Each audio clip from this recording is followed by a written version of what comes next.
यहाँ बैठे हैं, बैठे बैठे अपना हाथ उठाएंगे। तापसदा मंडल नंबर 1 के कर्मी अपना अपना हाथ उठाएंगे। ठीक है। मंडल नंबर 2 राहुल घोष जी, जिसके अध्यक्ष हैं, सभापति हैं।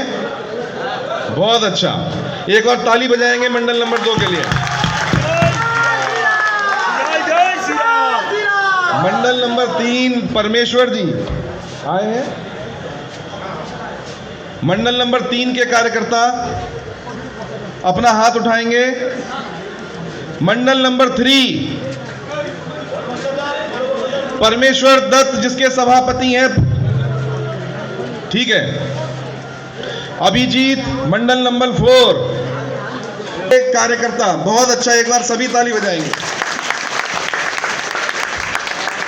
हम सब लोग, लेकिन जो मैंने 3 बातें पहले बताई, 2 मई ममता दीदी गई 200 प्लस, और अपने अर्णवदा अगर हम 6 मई को भारी मतों से जिताना चाहते हैं तो उसके लिए हमें क्या करना होगा?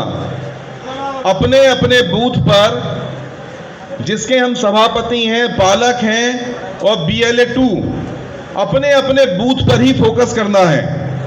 क्या करना है? बोलिए आप लोग भी। केवल बूथ पर ही फोकस करना है।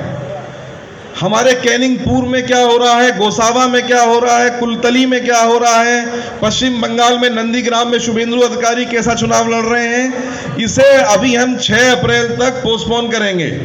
6 अप्रैल तक हमारा फोकस केवल और केवल अपने बूथ पर होगा। तभी हमारा सोनार बंगला या जो भी स्लोगन है आप लोगों के, वो जब भी पूरे होंगे जब अपने हम बूथ पर जीतेंगे। एक नारा आप सब लोग जानते हैं, अपना बूथ जीता तो चुनाव जीता। मैं बोलूंगा अपना बूथ जीता, आप लोग बोलेंगे चुनाव जीता। अपना बूथ जीता, और तेजी आवाज में बोलेंगे, अपना बूथ जीता। बहुत अच्छा। तो आप सब लोग चाहते हैं अर्णव जी यहां से जीते? सब लोग चाहते हैं तो सब लोग बोलिए। तो इसके लिए अपने अपने बूथ पर अर्णव जी को, मोदी जी को हम सभी यहां से प्रण करके जाएंगे आज कि अगर हमसे कोई भी या प्रत्याशी, हमारे अर्णव जी, हमारे मंत्री जी, हमारे वापीदा जी, दीपक नस्कर जी, भागीरथ जी, या हमारी रीता हल्दर जी, या जितने भी लोग हमारे बैठे हैं, अल्पसंख्यक मोर्चे के भी हमारे लोग बैठे हैं, सभी लोग अगर आपसे एक भी बात ना पूछें, आपका कोई भी सम्मान ना करें, तो भी हमें क्या करना है? बिल्कुल, ये हो सकता है कि आपसे अभी कोई बात ना करे, आपका मान सम्मान अभी ना हो पाए, लेकिन बिल्कुल, बहुत अच्छा। तो अगर हम सब लोग, जो हमारे जनसंघ के स्थापक थे, संस्थापक थे, कौन थे? श्यामा प्रसाद मुखर्जी। पूरे देश में श्यामा प्रसाद मुखर्जी की सरकार चल रही है, मोदी जी की सरकार चल रही है। और जहां के वो जन्म लिए थे, जहां के वो निवासी हैं, वहां पे किसकी सरकार है? गुंडों की सरकार है। तो इस गुंडों की सरकार को हम शपथ लेंगे, श्यामा प्रसाद मुखर्जी के आत्मा को जब ही शांति मिलेगी जब इस बार हम पश्चिम बंगाल में मोदी जी के नेतृत्व में कमल का फूल खिलाएंगे। तो उसके लिए मैं फिर से बोल रहा हूं कि अपने अपने बूथ पर ही हमें ध्यान देना है। अभी स्टेट ऑफिस से बेनिफिशियरी लिस्ट, केंद्र सरकार से जिसको घर मिला है, उज्ज्वला के नाते गैस सिलेंडर मिला है, शौचालय मिला है, किसान सम्मान निधि तो मिली नहीं है, क्योंकि ममता दीदी को दिक्कत थी, इसलिए उन्होंने किसी भी किसान सम्मान निधि को यहां नहीं आने दिया। लेकिन जो बेनिफिशियरी सूची है वो आपके मंडल सभापतियों पे आ चुकी है। तो मेरा सभी कार्यकर्ताओं से निवेदन है कि हम सारे काम छोड़कर अब जो हमारे बेनिफिशियरी हैं, जो की वोटर हैं, उनके पास स्वयं मंडल सभापति और अपना पालक और उसकी टीम स्वयं जाएंगे। उसमें कोई भी बड़ा छोटा हमें नहीं सोचना चाहिए, कोई ईगो नहीं आनी चाहिए। करेंगे इस बात को? एक बात और, मैं बहुत दिन से यहां पे घूम रहा हूं, TMC के, CPM के बहुत सारे नेता हमारे दल में आए हैं। तो ये प्रोसेस है, जैसे हरिद्वार कौन कौन गया है यहां से? हरिद्वार गए हैं? उत्तराखंड में हरिद्वार, केदारनाथ, बद्रीनाथ कोई गया है? सुना तो होगा ना हरिद्वार में। वहां गंगा जी आती है, वहां से उससे पहले भी आती है, रुद्रप्रयाग, देवप्रयाग से गंगा जी आती है। उसमें बहुत सारे नदियां मिलती हैं, नहरें मिलती हैं, गंदी भाषा में कहूंगा नदी नाले भी मिलते हैं, ठीक है। लेकिन वो जब यहां तक आती है आपके पड़ोस में गंगा सागर तक, तो उसको गंगा का नाम क्या चेंज होता है?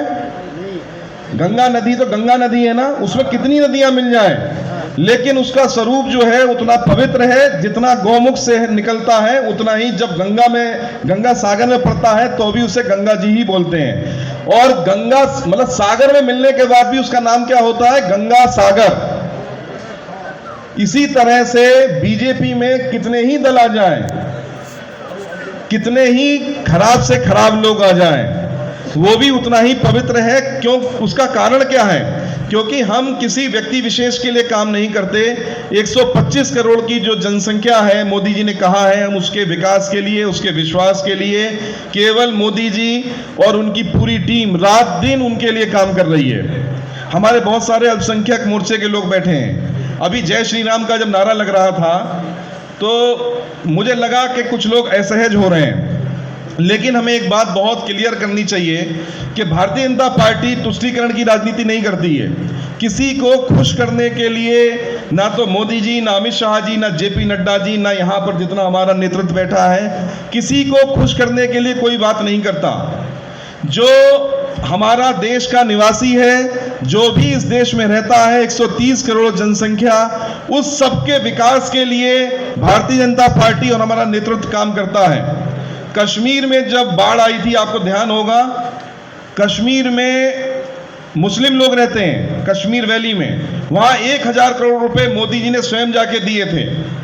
तो अभी हम सबको, जो भी यहाँ मुस्लिम भाई बैठे हैं, पीछे मीर जी बैठे हैं, हमारे अल्पसंख्यक के नेता हैं, वो भी पीछे बैठे हैं, तो मेरा सबसे निवेदन है कि हमें भी इस बार अपनी जो भी मोदी जी के लिए कर सकते हैं उस पर खरा उतरना है। जो माइनॉरिटीज के बूथ हैं उस पर हम 100% बीजेपी के लिए वोट करके ये दिखाएंगे कि हम भी भारतीय जनता पार्टी के सच्चे सिपाही हैं। मोदी जी ने जब कभी आपको देने में कोई धर्म का भेद नहीं करा, तो हम भी मोदी जी को वोट देते समय बिल्कुल भी धर्म का भेद नहीं करेंगे और भारतीय जनता पार्टी को, कमल के फूल को, अर्नब दा को वोट देकर यहां से कैनिंग पश्चिम से बीजेपी को जिताएंगे।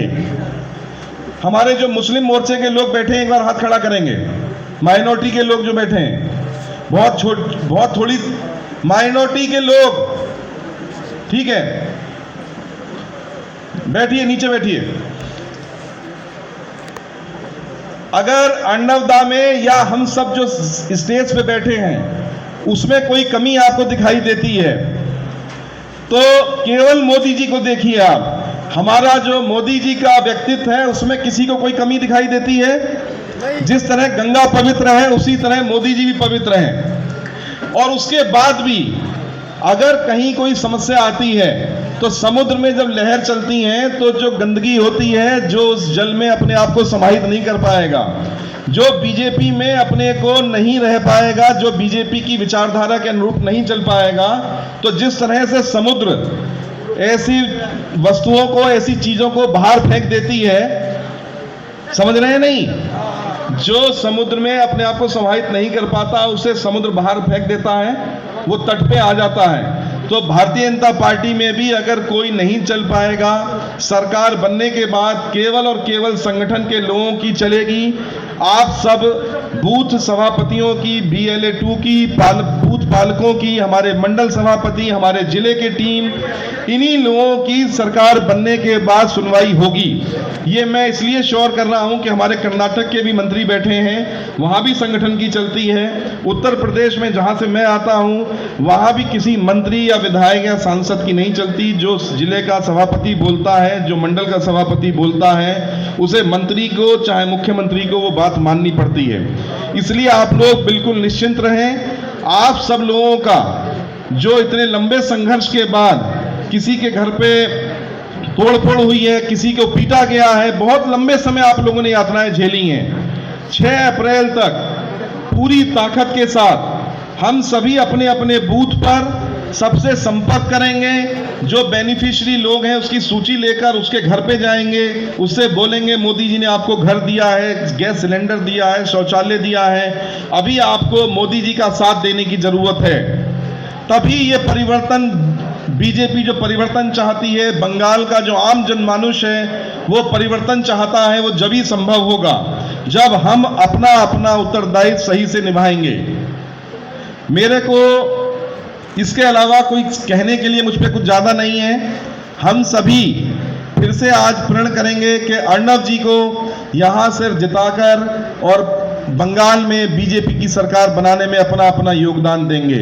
इन्हीं शब्दों के संग अपनी वाणी को विराम देता हूं। जय हिंद, जय भारत।